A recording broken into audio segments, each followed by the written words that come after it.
up. Quit playing those stupid video games, boy. I want to watch TV.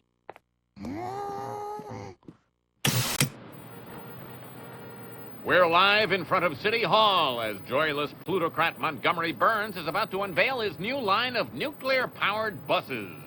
Behold the Burns Atomic Megabus. I started to really get into The Simpsons when I was in middle school. I would watch the show whenever I could, and naturally I also wanted to play the games.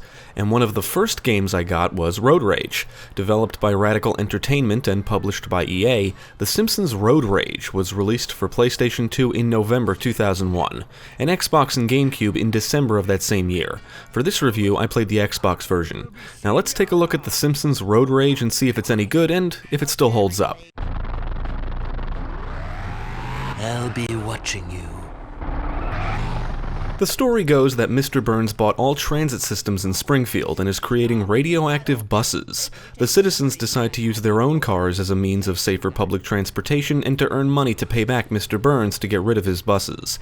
The primary voice cast for the show reprise their roles, but unfortunately the dialogue gets repetitive quickly. You'll hear some classic lines from the show, and characters will sometimes greet each other, but then just say random things, which, on the plus side, will often produce funny results. It's crashing time! Yar, can you give an old seabird a lift? Careful, don't sit on my nachos! The story takes a backseat to the gameplay in Road Rage, and the gameplay is basically a ripoff of Crazy Taxi. You pick a game mode driver and can accelerate, brake, and honk your horn. The objective in the Road Rage and Sunday Drive modes is to pick up passengers and take them to their destinations. The mission mode has you completing specific objectives.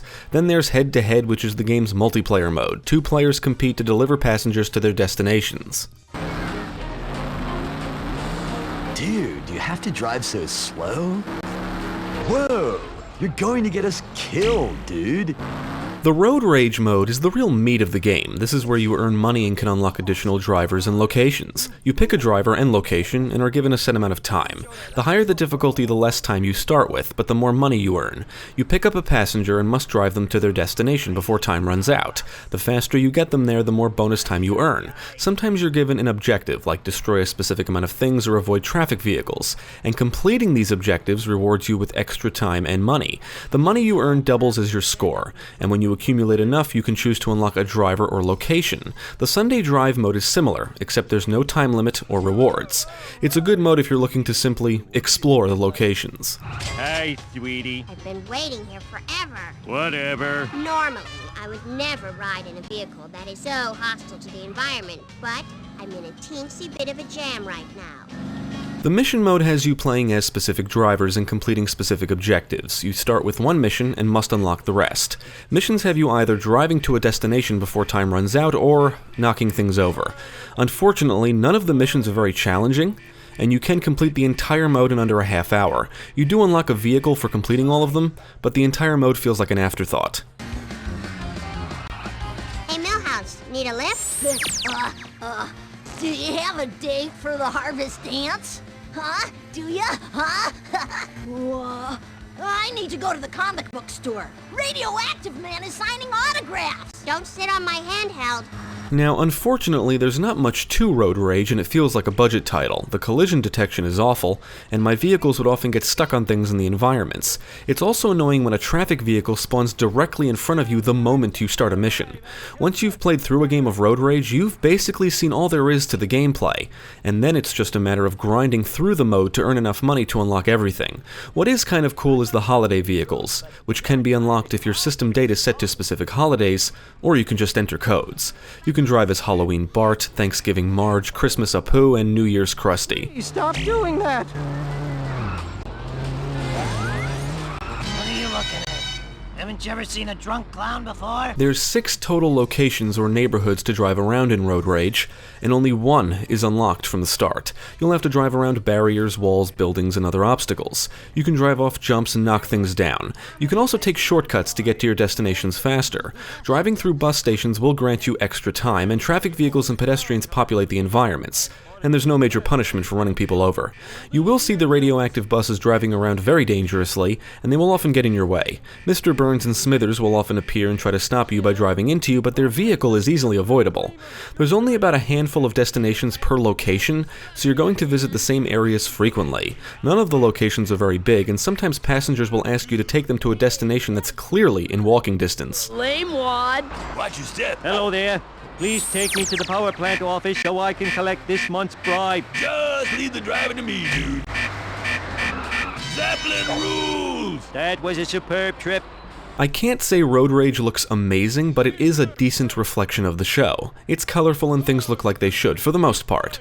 However, I feel like the environments are a little bland, and the textures are a bit blurry or muddy when viewed up close. If I'm being honest, the soundtrack consists of some catchy tunes, but on the default volume I could barely hear them. Crashes result in the sounds of typical bangs, clangs, and glass breaking. Overall, the audio work is pretty tame. On the technical side, other than some clipping, I encountered no major issues. We'll meet again, my friend. Oh, we'll meet again. Chief Wiggum, how can I be of law-abiding service? Drive with extreme prejudice. Take me to the Krusty Burger at once. I give you permission to speed. The what now? When I was a kid, I played Road Rage on PS2, and I remember it being better. After playing it again on Xbox, I can honestly say it's really not that great. There is some fun to be had, and I like how it lets you drive around and explore the different areas of Springfield. Now, if you're just looking for a casual experience and are a fan of The Simpsons, this might scratch that itch. I found it kind of relaxing to just sit back and drive people around while listening to The Simpsons cast say random shit, but it didn't take long for me to get bored. It's not innovative, there's no depth, it's repetitive, the mission mode is terrible, and it feels like a cash grab. It's just a crazy Taxi clone. The only thing that keeps you coming back is the grinding to unlock everything. If you don't mind doing that, I would recommend setting the difficulty to hard just because you'll earn more money. Alternatively, you can just use cheats. I don't hate the game and some of the dialogue is comical, but ultimately there's not much here to keep the player engaged. You're coming with me. I'm going to party like it's on sale for $19.95. I tell you to buckle up, but someone stole the seatbelts. I would not recommend The Simpsons Road Rage. Fans of the show might get a kick out of it, but they also might be disappointed after 5 or 10 minutes because that's all the time it takes to see everything the gameplay has to offer. If you are interested in the game and can find a copy for under $10, I would say give it a shot. Otherwise, move on to something else. What do you think? Just get to the game already.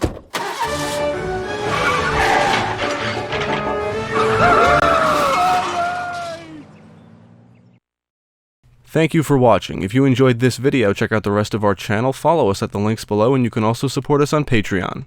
If you're interested in more gaming content, check out our friends over at Gamecast.